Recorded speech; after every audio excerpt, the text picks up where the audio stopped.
दोस्तों, आप बिलीव नहीं करोगे कि सालों पहले इंसानों को एक अजीब तरीके का प्लेनेट मिला था जिसका नाम पेंडोरा था, जहाँ बहुत ही अलग अलग टाइप के क्रिएचर्स और ब्लू कलर के बड़े बड़े एलियंस पाए जाते थे। लेकिन इंसानों ने अपने फायदे के लिए पूरे प्लेनेट को तबाह करना स्टार्ट कर दिया था। पर एक आदमी जिसका नाम जेक था उन एलियंस का साथ देता है और बुरे इंसानों के साथ लड़ाई करके उन्हें पेंडोरा से भगा देता है और पहली बार बाहर से आया हुआ कोई आदमी पेंडोरा का किंग बन जाता है। लेकिन सालों बाद इंसान फिर से वहाँ पर आ गए थे और अब की बार उनके पास बहुत ही एडवांस वेपन्स थे जो उन सारे एलियंस को खत्म कर सकते थे। तो अब देखना है कि क्या जेक सारे एलियंस के साथ मिलकर फिर से उन इंसानों को हरा पाएगा या फिर पेंडोरा पूरी तरीके से खत्म हो जाएगा। और इस बार हम सिर्फ देखेंगे नहीं बल्कि हम भी जेक की मदद करेंगे उन इंसानों को हराने में। यहाँ पर पेंडोरा से उन इंसानों के जाने के बाद वहाँ के सभी लोग खुशी खुशी रहने लगते हैं। जेक वहाँ का राजा बन गया था। इंसानों के साथ उस भयंकर लड़ाई में जेक की एक इंसानी दोस्त मर चुकी थी जिसके डीएनए का यूज करके माँ एवा ने एक बच्ची को जन्म दिया था और जेक ने उसका नाम केटी रखा था। जेक भी वहाँ की एक एलियन जिसका नाम नीटेरी था उसके साथ रहने लगा था। जेक का अपना भी बच्चा पैदा होता है जिसका नाम वो नीटेम रखता है। वो सारे एलियंस माँ एवा की पूजा करते थे जो कि उनके पूरे प्लेनेट पर जीवन का संतुलन बनाए रखती थी। जेक अब नीटेरी के साथ रहकर खुशी खुशी अपनी लाइफ जीने लगा था। जेक के टोटल 4 बच्चे हुए थे और वो सभी फैमिली की तरह बहुत ही ज्यादा हैप्पी थे। यहाँ पर कुछ इंसान पेंडोरा पर ही रुक गए थे जो कि पेंडोरा को कोई भी नुकसान नहीं पहुंचाना चाहते थे और अपनी रिसर्च को आगे बढ़ाना चाहते थे।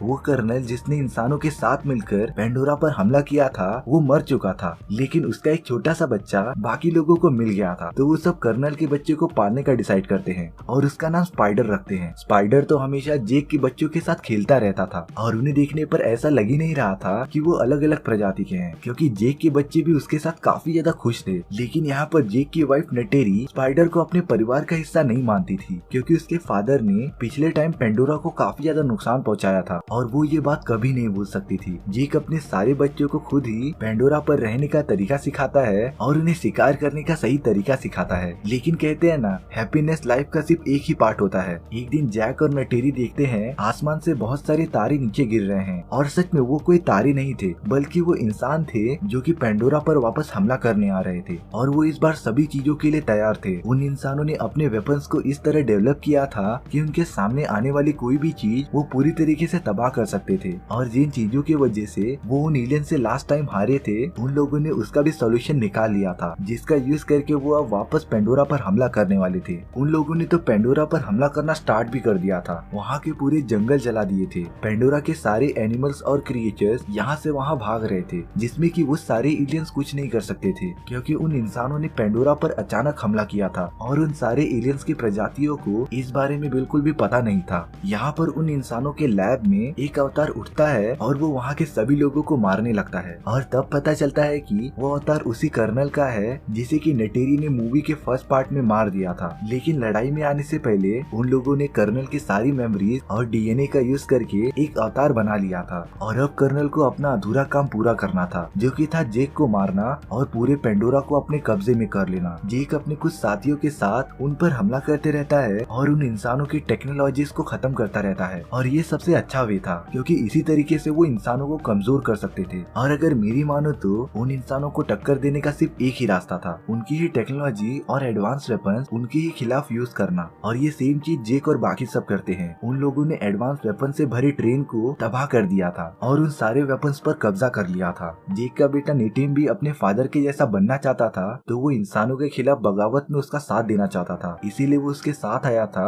और वेपन्स को इकट्ठा करने में मदद कर रहा था। तभी वहाँ पर इंसान एक बहुत बड़े जेट में आ जाते हैं जो कि जेक और बाकी सभी पर हमला करते रहते हैं और उस हमले में नेटिम काफी ज्यादा घायल हो जाता है। लेकिन जैक और बाकी सब वहाँ से सारे लोगों को निकालने में कामयाब हो जाते हैं और वो नेटिम को भी एक सेफ जगह पर लेके आ जाते हैं। उन इंसानों ने सारे एलियंस का घर तबाह कर दिया था, तो अब वो एलियंस एक बड़ी सी गुफा में रहते थे जहाँ पर वो सब सेफ थे। जेक अपने बेटे नेटिम को काफी ज्यादा डांटता रहता है क्योंकि उसके मना करने के बावजूद भी नेटिम उसके साथ आया और सच में नेटिम मरते मरते बचा था। यहाँ पर कर्नल अपने साथियों के साथ इंसानों द्वारा बनाए गए एक मिलिट्री बेस में आ जाता है। वहाँ के कैप्टन कर्नल को बताती है कि जेक उन सभी के मिशन में एक कांटा सा बन गया है और उन सभी पर हमेशा हमला करता रहता है, तो उन सभी को जेक को कैसे भी करके रोकना पड़ेगा और उसे जान से मारना पड़ेगा, नहीं तो वो पेंडोरा पर कब्जा नहीं कर पाएंगे। यहाँ तो कर्नल को पहले से ही जेक पर काफी ज्यादा गुस्सा था और अब ये बात सुनने पर उसका गुस्सा दुगना हो गया था, तो वो अपने कुछ साथियों के साथ जेक को ढूंढने घूमने के लिए जंगल में आ जाता है। उसी जंगल में जेक के चारों बच्चे घूमने आए थे और वो सब दूर से कर्नल और बाकी सभी को देख लेते हैं। निटिम ये सारी बातें जैक को बताता है। जैक उन सभी को बिना कुछ हरकत किए वहाँ से निकलने के लिए कहता है। जैक के सारे बच्चे जब वहाँ से जाते रहते हैं तब उन्हें कुछ आदमियों ने घेर लिया था और अब कर्नल के लोगों ने जेक के बच्चों को पकड़ लिया था। कर्नल स्पाइडर को देखकर तुरंत समझ जाता है कि वो उसका बेटा है।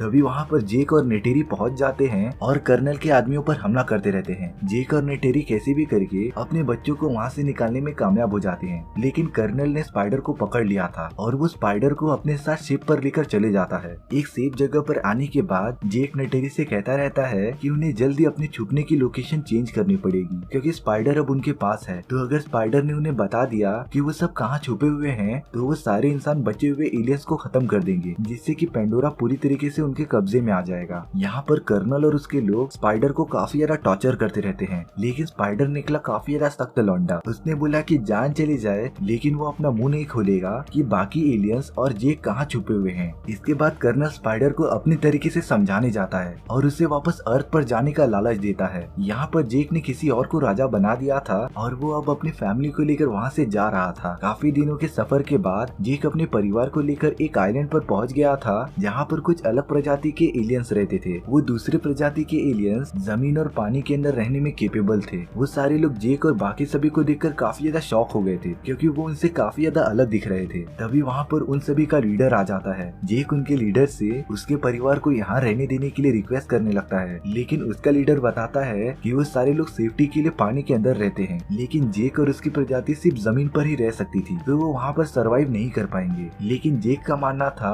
कि अगर वो थोड़ी सी प्रैक्टिस करें और पानी के अंदर रहने की ट्रेनिंग स्टार्ट कर दें तो वो भी उनकी तरह पानी के अंदर अच्छे से सांस ले पाएंगे। इसके बाद उनका लीडर मान जाता है जेक को अपने यहाँ रहने देने के लिए। वहाँ का लीडर अपने लोगों से जेक और उसकी फैमिली की मदद करने के लिए कहता है ताकि वो उन्हें पानी में रहने की ट्रेनिंग दे सके और उसी दिन से ही उन सभी की ट्रेनिंग स्टार्ट हो जाती है। स्टार्टिंग में उन लोगों को काफी ज्यादा परेशानी हो रही थी और वो तो पानी के अंदर ज्यादा टिक ही नहीं पा रहे थे। वहाँ के लोग उन्हें पानी के अंदर सांस लेना और पानी के एक क्रिएचर पर सवारी करना सिखाते हैं। जेक को भी स्टार्टिंग में काफी ज्यादा प्रॉब्लम हो रही होती है, लेकिन वो सब धीरे धीरे इम्प्रूव कर रहे थे और उन सभी को वहाँ के एनवायरनमेंट में रहने की आदत हो गई थी। यहाँ पर कर्नल स्पाइडर के साथ अपने लिए एक इकरान चुनने आया हुआ होता है जो कि बहुत बड़े उड़ने वाले क्रिएचर्स होते थे और वो अपनी लाइफ में सिर्फ एक ही बार अपने ओनर को चुनते थे। कर्नल उनमें से एक इकरान को पकड़ने में कामयाब भी हो जाता है। यहाँ पर जेक और बाकी सभी की ट्रेनिंग चालू रहती है और वो सब काफी ज्यादा अच्छा परफॉर्म कर रहे होते हैं। यहाँ पर किटी का कुछ लोग मजाक उड़ाते रहते हैं और उस पर हंसते रहते हैं। तभी इसी बात पे नेटिम और उनकी लड़ाई हो जाती है जो कि सही भी थी। एक भाई कैसे अपने बहन की बेइज्जती सहन करेगा, लेकिन जेक उन्हें बताता है कि उन्हें इस तरह लड़ाई नहीं करनी चाहिए क्योंकि उन सभी को यहाँ पर हमेशा के लिए रहना है तो उन्हें सभी से दोस्ती बनाकर रखनी पड़ेगी। इसके बाद नेटिम उन लोगों से माफी मांगने चले जाता है और उनके तरफ दोस्ती का हाथ बढ़ाता है। वो लोग नेटिम को माफ कर देते हैं और पक्के दोस्त बन जाते हैं। वो सारे लोग नेटिम को लेकर एक जगह पर आ जाते हैं जहाँ पर वो हमेशा शिकार करने आया करते थे। जब वो सब पानी के अंदर चले जाते हैं तो वो नेटिम को एक मछली पकड़ के दिखाने के लिए कहते हैं। नेटिम तो शिकार करने चले गया था और तब पता चलता है कि ये सब एक चाल थी और वो लोग नेटिम को छोड़कर वहाँ से भाग जाते हैं। नेटिम तो शिकार करने में बिजी था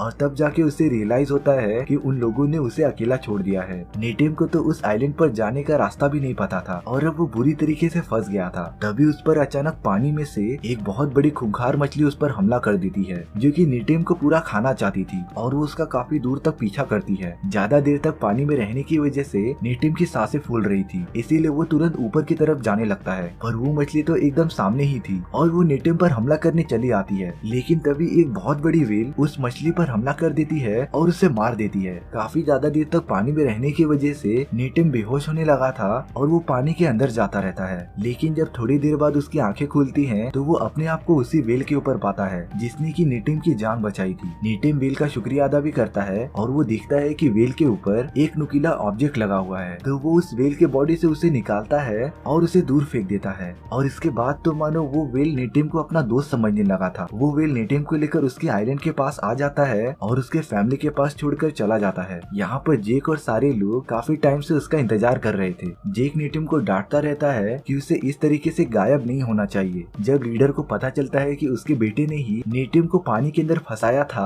तो वो उसे काफी ज्यादा डांटता रहता है, पर जेक कहता है कि इसमें दोनों की ही गलती है। और इसके बाद नेटिम और लीडर के बेटे में दोस्ती हो जाती है और वो अब हमेशा साथ में रहते थे। अगले दिन नेटिम सभी को उस व्हेल के बारे में बताता है जिसने कि उसे बचाया था, और वो बताता है कि उस बड़ी सी व्हेल का एक फिन टूटा हुआ था। वहाँ की लीडर की बेटी तुरंत समझ जाती है कि उस बड़ी सी व्हेल को टुकून कहा जाता है, लेकिन जिस व्हेल को नेटिम ने देखा था उसे पाइकन कहा जाता था, जो कि सारे व्हेल से अलग था क्योंकि उसने कई व्हेल्स और लोगों की जानें ली थी। नेटिम इस बात का भरोसा नहीं करता क्योंकि उस व्हेल ने उसे कोई भी डैमेज नहीं पहुंचाया था, बल्कि उसने नेटिम की जान बचाई थी। तो वो इस बात का पता करने के लिए उस व्हेल के पास चले जाता है। नेटिम उस व्हेल से साइन लैंग्वेज में बात करता रहता है और पूछता है कि उसे दूसरों से अलग क्यों रखा गया। इस बात का जवाब देने के लिए वो व्हेल नेटिम को पानी के अंदर लेके जाने लगती है, और ये सीन सच में काफी ज्यादा अच्छा दिख रहा था। यहाँ पर कर्नल स्पाइडर को लेकर अपनी सेना के पास आ जाता है और वो लोग बड़े बड़े शिप का यूज करके जेक और बाकी सभी को डिफरेंट आइलैंड पर ढूंढते रहते हैं, और काफी सर्च करने के बाद वो एक आइलैंड पर पहुंच जाते हैं जहाँ पर कुछ एलियंस रहा करते थे। कर्नल और उसकी टीम वहाँ पर आ जाती है और उन सभी को मारने लगती है। वो लोग उनसे जेक के बारे में पूछते रहते हैं, लेकिन उन एलियंस ने जेक के बारे में कुछ भी नहीं बताया था, तो इसीलिए कर्नल के लोग वहाँ की पूरी जगह को आग लगा देते हैं, जिससे कि उनके रहने की जगह पूरी तरीके से जल जाती है। वहीं उस आइलैंड के दूसरी तरफ जैक अपने फैमिली के साथ रह रहा था। जब ये बात उनके लीडर को पता चलती है कि वो सारे इंसान जेक को ढूंढते ढूंढते यहाँ तक पहुँच गए हैं और चारों तरफ तबाही मचा रहे हैं, तो वो जेक को ये सब बताता है। यहाँ पर काफी ज्यादा पूछने के बाद भी कोई भी जेक के बारे में बताने के लिए तैयार नहीं था। तो अब कर्नल के पास एक आइडिया था कि वो वहाँ के सारे बड़े बड़े व्हेल्स को खत्म कर देगा, जिससे कि उन सभी एलियंस को उनके पावर का अंदाजा होगा और शायद से ये देखकर जेक भी बाहर आ जाए। यहाँ पर नेटिम उस बड़े से व्हेल के साथ बॉन्ड बनाने में कामयाब हो जाता है, और वो उसके मेमोरीज में देखता है कि कुछ सालों पहले